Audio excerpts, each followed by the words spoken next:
Tammuz.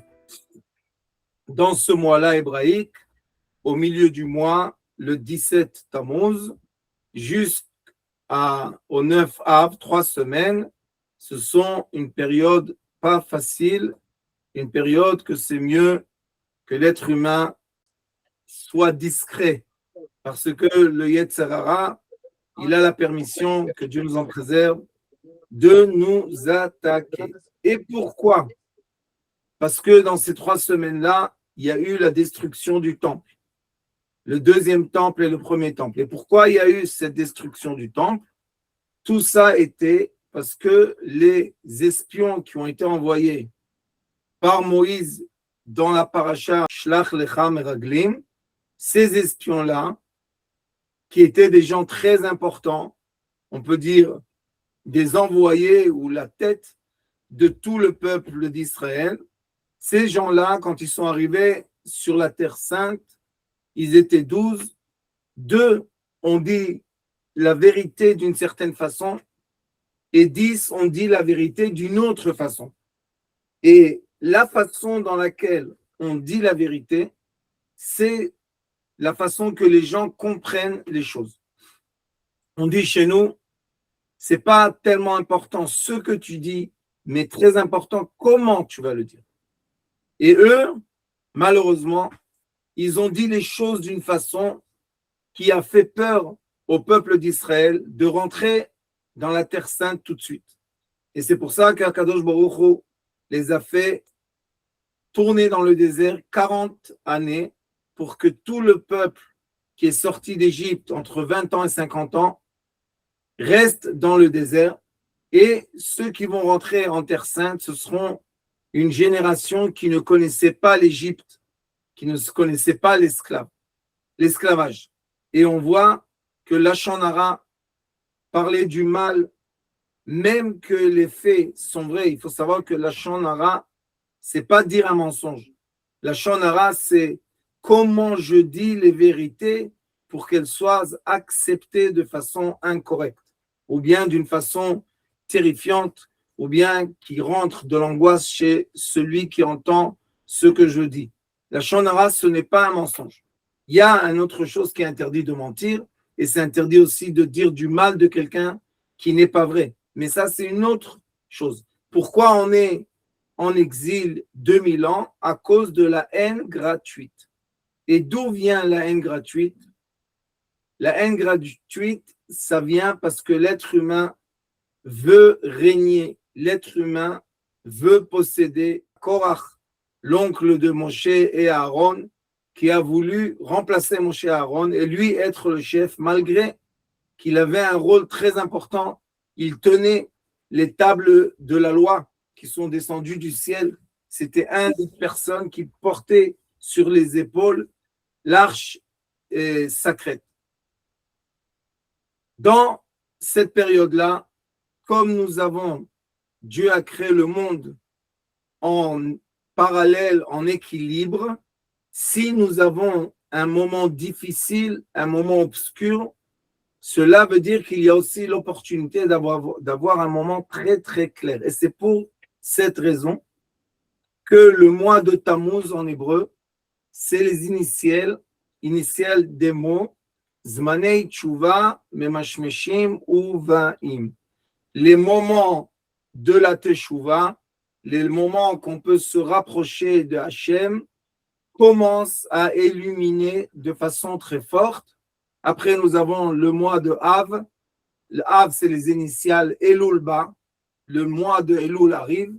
Et après, on va rentrer dans le mois de Elul. Elul, c'est les initiales Ani le Dodi Vedodi Li. Je suis proche de Akadosh Baruch Hu et Akadosh Baruch Hu est proche de moi. Et après cela, 3 mois de bonne préparation. On va voir comment se préparer.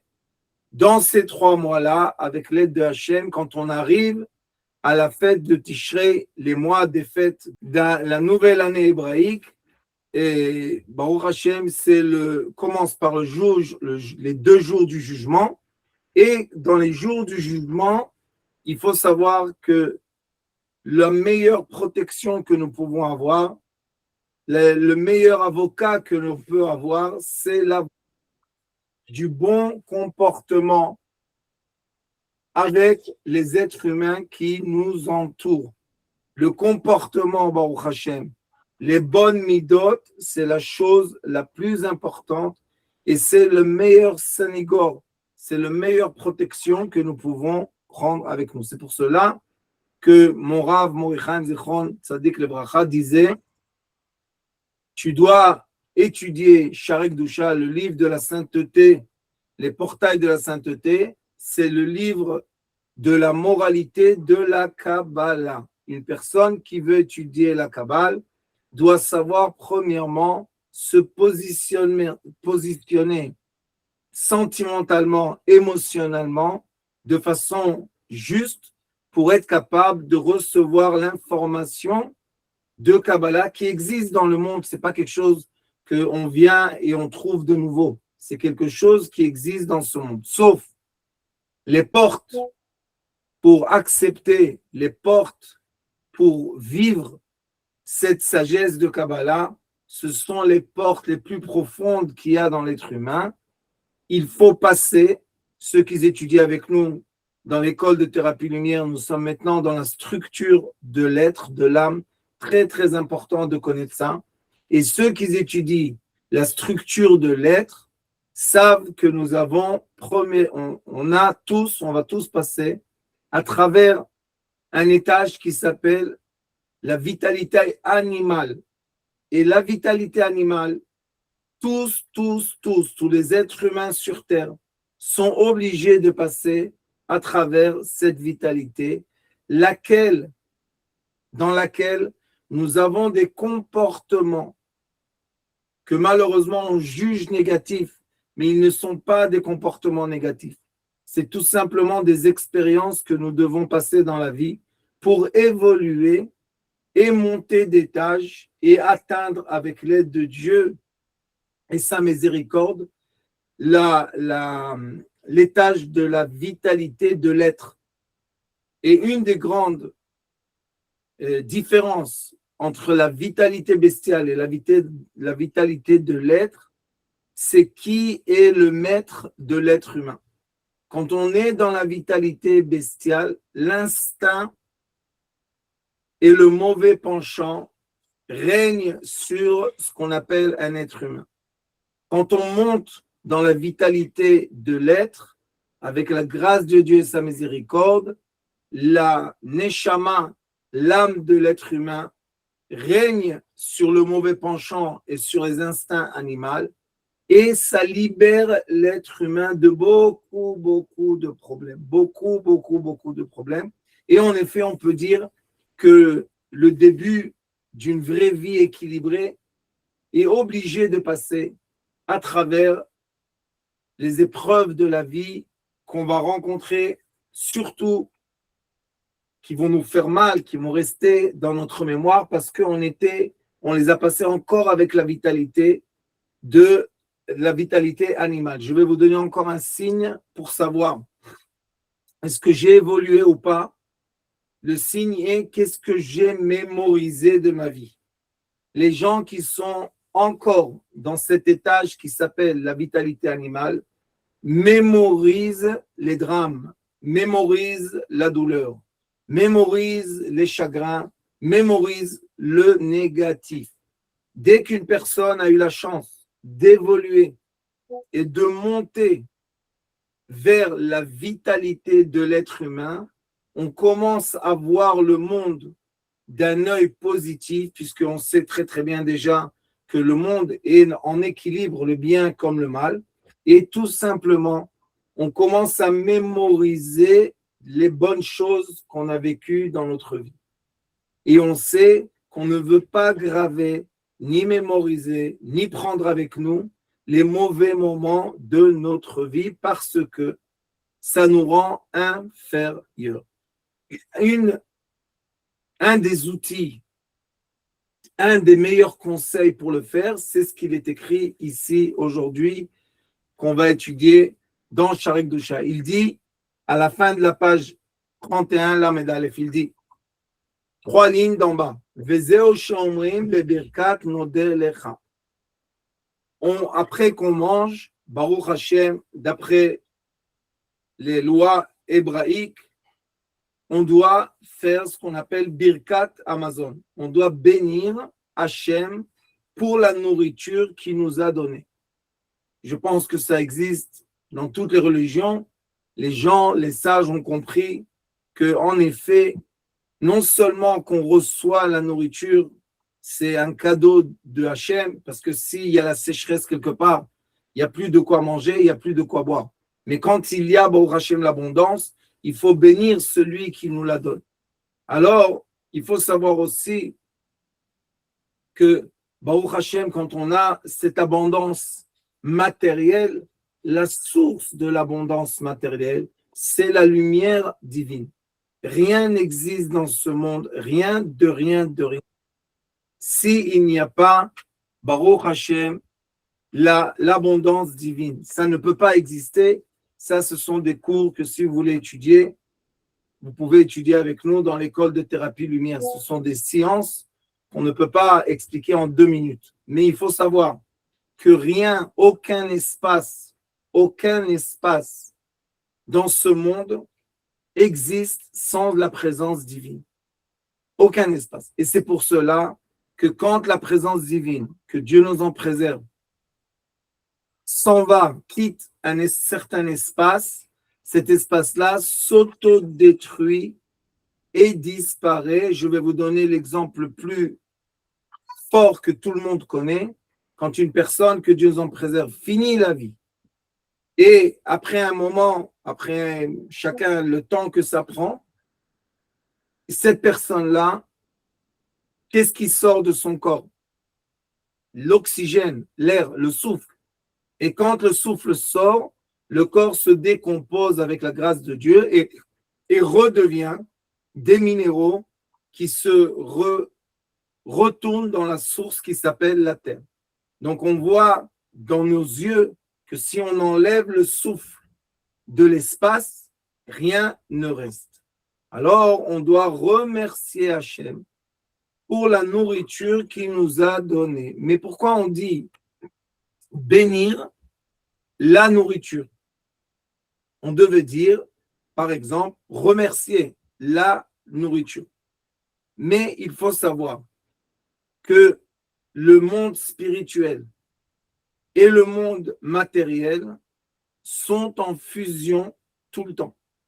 Ceux qui pensent que l'on peut vivre la matière avec le maximum de bonne qualité de vie sans avoir la spiritualité ensemble, c'est une erreur. Pourquoi c'est une erreur? Parce que les gens qui vivent de cette façon sont obligés d'inventer, d'imaginer une philosophie autre que la philosophie de la compréhension de la présence divine partout, que Dieu existe partout. Ils sont obligés de se faire une autre idée. C'est pour ça qu'on appelle le côté obscur autre, acher. Pourquoi ils doivent se faire une autre idée? Parce que impossible, l'être humain n'est pas capable. Il ne peut pas, il ne pourra pas, n'est pas capable de vivre seulement de la matière sans aucune idée avec. C'est impossible tout simplement. Essayez, vous allez voir, c'est impossible. Même la matière la plus solide du monde, ou bien j'espère que vous connaissez les recherches qui ont été faites sur la molécule d'eau. Même la molécule d'eau, qui est une molécule de gaz qui se transforme en liquide, même elle est influencée par l'atmosphère dans laquelle elle est. On peut influencer l'eau par la parole. Et ceux qui ont prouvé ça, c'est le professeur Imoto au Japon décédé. Lui, il a montré que la bénédiction, si je parle de façon positive, je m'adresse à l'eau de façon positive, elle se forme, elle se cristallise en étoile. Mais si malheureusement je ne parle pas bien, je maudis, je ne me comporte pas bien à côté de l'eau, l'eau se décompose. Il y a des photos, vous pouvez regarder, il s'appelle professeur Imoto, un japonais. Et après, quand il a vu ces conclusions-là, il a dit, dans ses conférences, il disait, vous savez que nous vivons dans un monde qui est 70% liquide. Imaginez, 70% de tout ce qui est autour de nous est liquide. Et tous les liquides du monde sont composés de gaz, d'oxygène et d'hydrogène. Donc, il a dit que tout dépend, ça je pense que personne n'a encore réussi à créer des photos, mais on peut voir ça avec la parole, parce que ce qui sort de notre parole, ou bien les fréquences qui sont émettées par notre cœur, les fréquences qui sont émettées du cœur, ou les paroles qui sortent de la bouche, c'est eux qui vont cristalliser ou décristalliser la réalité autour de nous. Et ça, c'est une vérité aujourd'hui, la science le prouve. Sauf qu'ils n'ont pas encore, à ma connaissance, ils n'ont pas encore filmé. Qu'est-ce que fait, comment se réorganise l'air, l'oxygène autour d'une personne négative et comment ça se réorganise autour d'une personne positive. Mais on comprend très très bien, et on le sait, d'après les livres de Kabbalah, que la pensée de l'être humain, c'est elle qui va arranger, composer la réalité autour de lui. Si la pensée est négative, l'être humain s'adressera à une réalité négative. Si la pensée est positive, l'être humain va s'adresser au côté positif de la réalité. Donc là, nous avons le choix. Mais pour avoir le choix, il faut savoir bien structurer l'immeuble. On appelle ça Binyan Adam, l'immeuble de l'être. Comment je me construis de façon progressive. Je ne vais pas vite, je ne saute pas les étapes, je n'imagine pas ce qui n'est pas encore.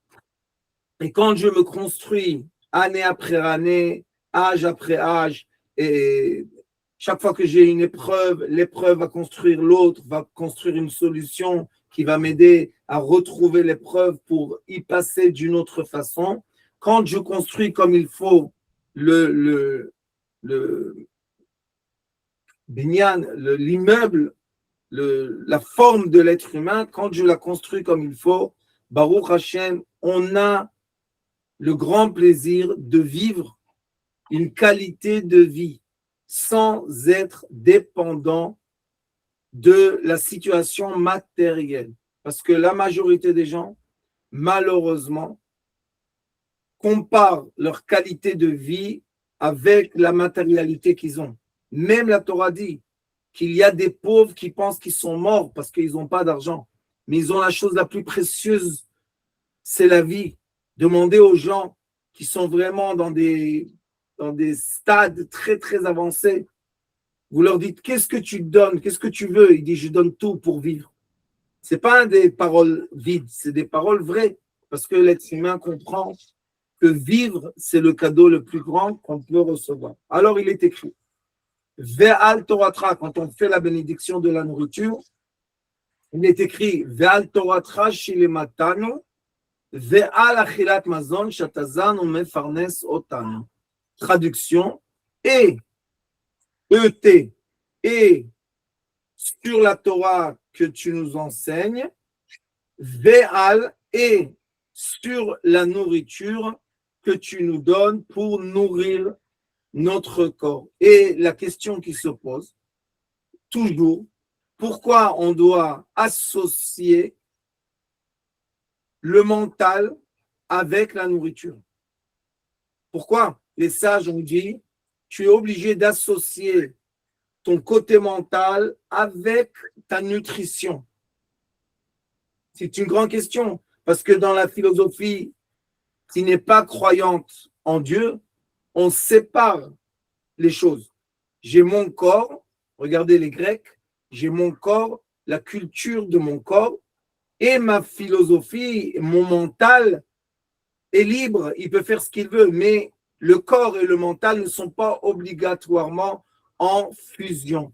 Dans la Torah qu'on a reçue de Hachem Yitbarach, que c'est lui le créateur du monde, qui nous a tous créés à son image, impossible de dissocier, impossible de séparer le mental du physique. C'est impossible. Regardez les gens que malheureusement ont des faiblesses mentales, les gens que malheureusement ont toutes sortes de maladies qui affaiblissent leur mentalité.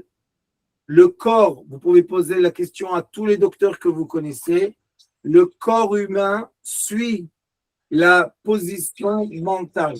Et à l'inverse, si quelqu'un est très, très, très malade, on peut le guérir, et il y a des centres comme ça qui guérissent les gens juste avec la prise de conscience. On peut changer vraiment, ça c'est connu, c'est plus un secret, on peut ignorer avec le mental les douleurs. Vous savez que notre cerveau, comme je vous ai expliqué beaucoup dans l'école, notre cerveau, il marche en tour. C'est une ligne. Il ne sait pas marcher en parallèle. Pourquoi on pense qu'il travaille en parallèle? Parce qu'il va très très vite. Alors on pense que ça marche dans le même moment, mais en vrai, c'est une ligne. Il y a une étape et l'autre et l'autre et l'autre. Il enchaîne les étapes. Si le cerveau, et on enseigne ça quand on veut guérir les gens de toutes sortes de traumatismes, si le cerveau de l'être humain, je vais le préoccuper par quelque chose, il ne peut pas s'occuper d'une autre. Cela veut dire que si maintenant j'ai une douleur et je me concentre sur la douleur va augmenter. Si j'ai une douleur et maintenant je vois un film, je parle avec quelqu'un au téléphone, je suis très, très occupé, je ne ressens pas la douleur. Ça ne veut dire pas qu'elle n'existe pas. Elle existe, mais mon cerveau ne la prend pas en considération. Alors, c'est pour ça que l'on doit savoir, connaître et étudier la structure de l'être. Il y a une structure, il y a une façon, comme un ingénieur va construire une machine et il va nous donner les plans et le fonctionnement de la machine. Vous êtes d'accord avec moi que si, comme la majorité des gens n'ont pas la patience de lire les instructions et ils touchent les boutons parce qu'ils pensent qu'ils ont compris, ils peuvent abîmer la machine bien et ne pas profiter de cette machine. Ça, tout le monde comprend. Alors pourquoi on ne comprend pas ça sur le corps de l'être humain? Et je ne sais pas si vous savez, mais le capitalisme qui a mis, c'est une philosophie, qui a mis en avant l'argent, le pouvoir économique et avant le bien-être de l'homme, avant la santé de l'être humain. Regardez dans les dernières années, combien de révélations, combien d'enquêtes ont été faites. Il nous montre comment l'Organisation internationale de la santé, pour servir la philosophie capitaliste, ils ont introduit dans l'eau, dans la nourriture, dans l'air, ils ont introduit des produits pour ne pas faire du bien à l'être humain. Pour que l'être humain, les esclaves deviennent malades. Pour que les esclaves soient obligés de consommer la médecine. Quelle médecine? La médecine moderne, consommation de la médecine moderne, consommation des médicaments. C'est quelque chose qui n'est pas un hasard. Allez dans les pays non développés, les gens, il y a beaucoup qui n'ont jamais touché un médicament. Comment ils vivent et longtemps? Allez en Asie, regardez. Vous savez que la philosophie de la médecine chinoise et la médecine hindoue et la médecine du Corée, vous savez quelle est la philosophie? Maintenir la santé. Leur philosophie est fais attention à ce que tu manges, fais attention aux exercices physiques, fais très attention à tes sentiments et à ton mental, très attention, pour que tu puisses maintenir une bonne qualité de vie. C'est une philosophie complètement inverse à la philosophie capitaliste qui dit les citoyens, ce sont ceux qui on va les exploiter de toute façon qu'on peut pour qu'ils payent pour vivre. Et dans la Torah, Baruch Hashem, on voit que la Torah dit Nefesh Bria Begouf Bari. Ceux qui étudient le Maïmoni savent que Maïmoni a dit, Belchot Deot, il a dit Dieu a créé l'être humain, que son corps soit sain et équilibré pour qu'il puisse comprendre. Donc vous pouvez tout de suite faire la conclusion qu'une personne qui est dans la souffrance, dans la douleur, et dans le désespoir, dans la dépression, ne peut pas s'adresser au spirituel. Son mental est préoccupé par survivre le corps et non pas s'adresser au spirituel. Mais chaque personne, et j'ai eu la chance de le vivre, qui est arrivé à des degrés de maladie, que ce sont des degrés qui sont très proches de la mort, c'est qu'à un certain moment, tu acceptes. Il y a un certain moment que tu te dis, OK, je dois partir, je pars en paix. Et vous savez qu'est-ce qui se passe beaucoup, beaucoup de fois? La raison de la maladie disparaît. Comme je vous dis, la raison, la maladie, ou bien je pourrais dire plus, les effets négatifs, parce qu'il y a des effets positifs d'une maladie, mais les effets négatifs de la maladie disparaissent. Vous pouvez faire un essai, ou bien les gens que vous connaissez qui sont très malades, tout simplement, mentalement et surtout émotionnellement, accepter et on ne se bat plus. Et maintenant, vous allez voir, coup de magie. Le mental guérit le corps. Et on sait, bon, Hachem, il y a beaucoup de thérapies comme la thérapie lumière, il y a beaucoup de thérapies dans le monde qui arrivent à prouver et à montrer combien le mental, c'est lui qui influence le fonctionnement de notre corps, le fonctionnement biologique, le fonctionnement biochimique, le fonctionnement anatomique, tout travaille avec la symbiose qu'il y a entre le côté spirituel mental et le côté physique.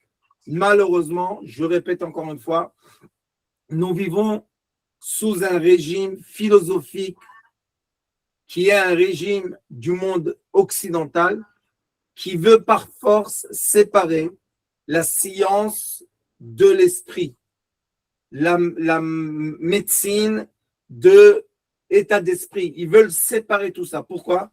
Parce que plus on arrive à les séparer, et plus l'être humain devient inférieur. Et quand il est inférieur, on peut contrôler l'être humain de façon beaucoup plus facile. Regardez ce qui s'est passé pendant l'épidémie il y a quelques années. Ils ont mis les gens dans la quarantaine. Il n'y avait pas un policier ou un soldat dans les rues. Les rues étaient vides. Les commerces étaient vides. Et c'est juste une information. Juste une information. Les gens ne sortaient pas de chez eux. Les gens mouraient de faim en Italie.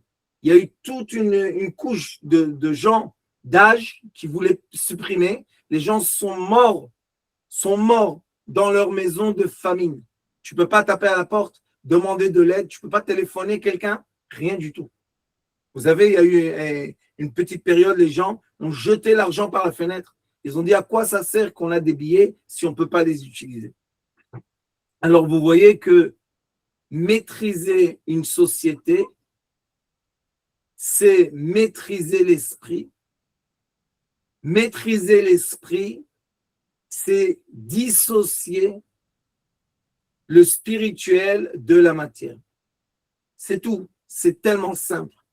Mais nous, on doit savoir, quand on commence à remercier Hachem, quand on commence à remercier Dieu, et on le remercie pour tout, parce qu'on veut réassocier notre corps avec notre âme. Et il faut savoir que l'âme, c'est une partie divine. Comme on dit tous les matins, Elohai Neshama Shenata Tabi.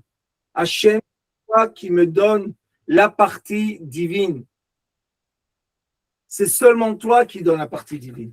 Personne d'autre donne la partie divine. Donc, quand je dis Elohai Neshama Shenata Tabi, quand j'avoue recevoir mon esprit, mon intellect, je le reçois de Dieu, alors Baruch Hashem, je remercie. Quand je remercie, j'avoue que je reçois le côté spirituel de Dieu, et c'est comme ça que je me reconnecte avec lui. Et cette connexion, si je m'habitue à remercier, à bénir, si j'ai l'habitude, qu'est-ce qui se passe après? Quand j'ai des épreuves dans la vie, et malheureusement, je pense que tout devient obscur, j'ai l'instinct, Baruch Hashem, de rallumer la bougie qui va m'éclairer. C'est ça, la grande miséricorde de Dieu. Il nous a donné des outils magnifiques, spirituels et matériels, pour passer à travers les épreuves de la vie. On ne peut pas, comme il y en a ceux qui nous ont mis dans le capitalisme, toutes ces bêtises-là, ils veulent nous faire croire qu'il y a des gens qui n'ont pas eu d'épreuves dans leur vie. Vous savez, tous les films Hollywood, tous les films là, Netflix, toutes ces bêtises, c'est pour juste nous dire, c'est possible sur l'écran, et bien payé, de ne pas avoir d'épreuves dans la vie. Ça n'existe pas, mes chers amis. La vraie question est, pas est-ce que je peux ou peux pas éviter l'épreuve. Ce n'est pas la question. La question, c'est comment je passe l'épreuve. Comment je vais à travers l'épreuve, ou bien l'inverse est pourquoi l'épreuve m'a attrapé dans un piège et je n'arrive pas à m'en sortir. C'est ça la vraie question. Et si une personne s'entraîne à remercier et à bénir, non seulement Dieu, aussi les gens qui sont autour de nous, dire merci, dire bonjour, dire pardon, être bien comme il faut, alors au moment des épreuves, nous avons, Baruch Hashem, les outils valables pour passer à travers les moments de l'épreuve. Vous savez que le Talmud dit qu'il y a des moments dans la vie, tous ceux qui ont eu ces épreuves-là le savent très bien, des moments dans la vie qu'on ne sait pas pourquoi, vraiment on ne sait pas pourquoi. On perd tout le temps.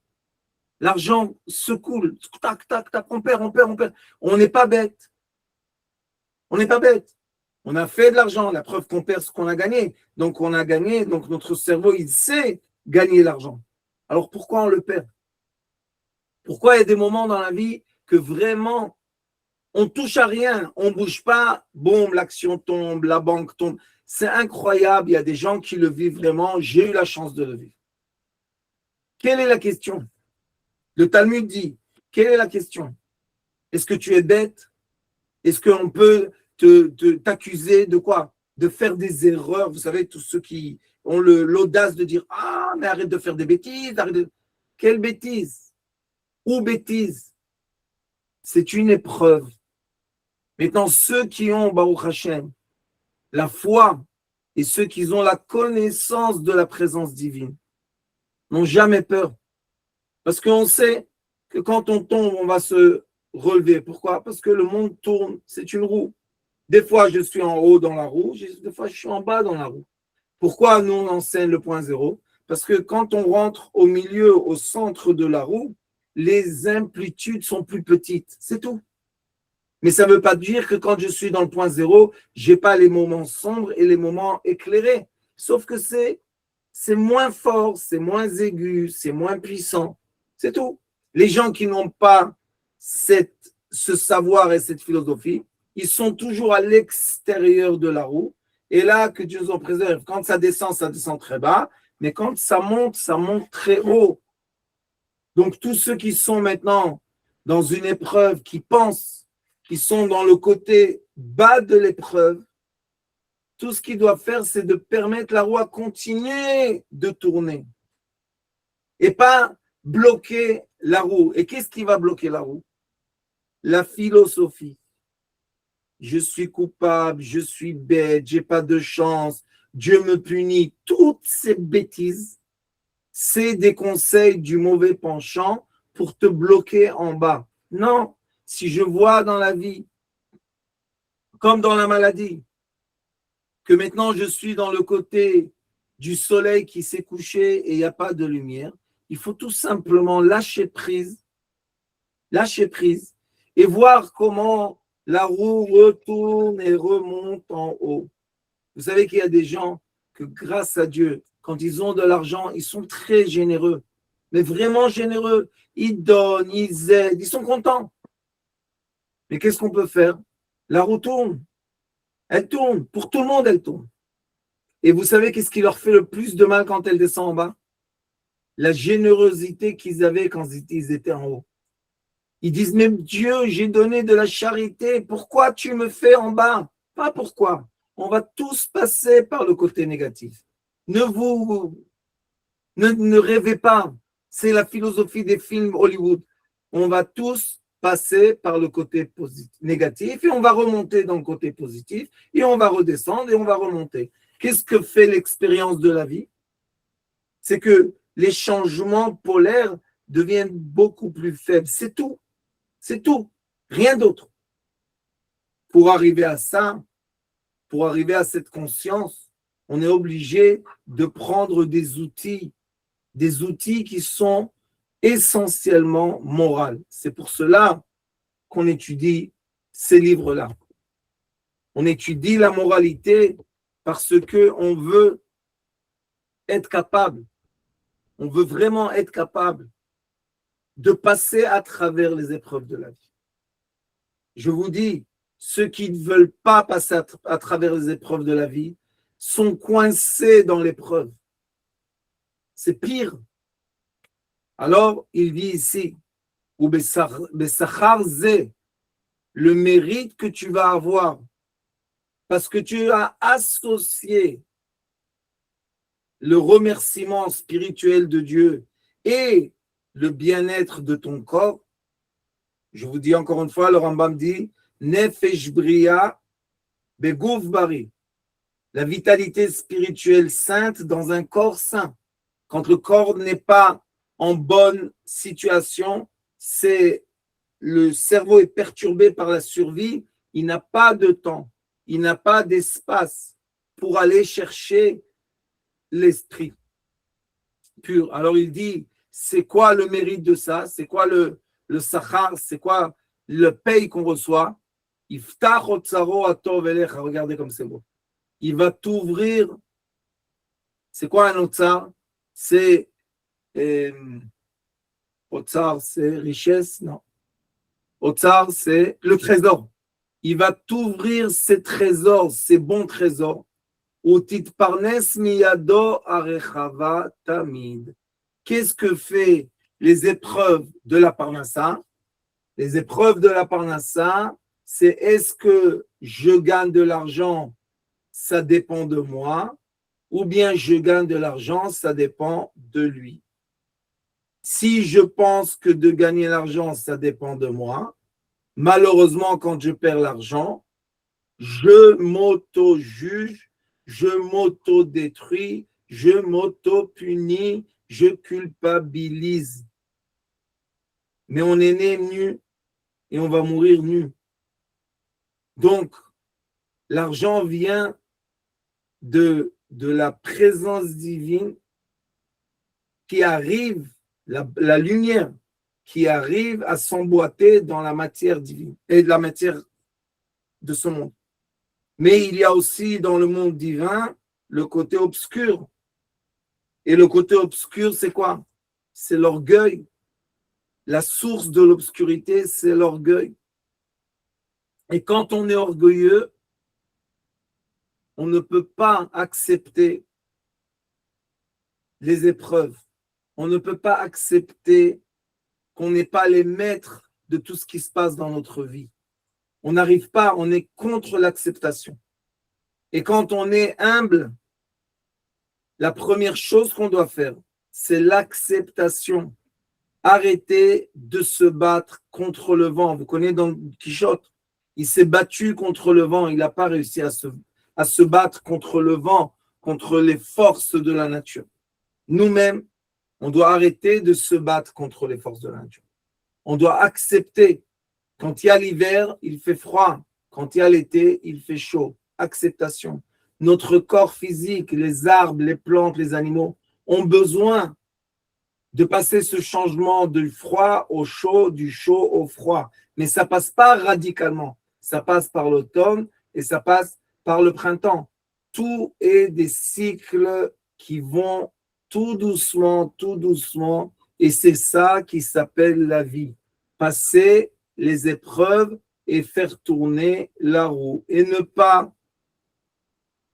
peut pas chercher des fois, vous savez, des fois vraiment c'est dur. Ne cherchez pas de solution, il n'y a pas de solution. La seule solution est quoi? Le temps.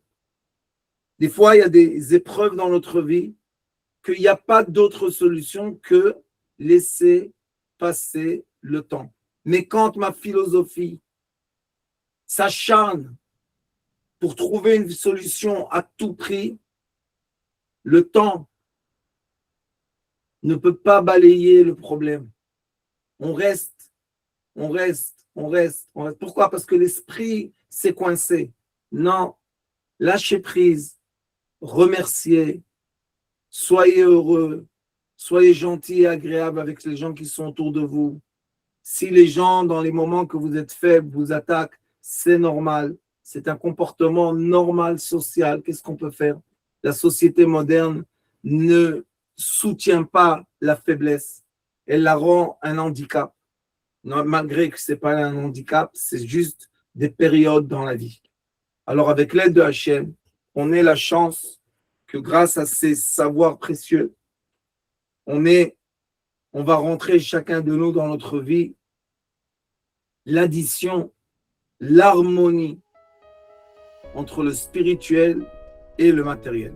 Je vous aime beaucoup. Que Dieu vous bénisse.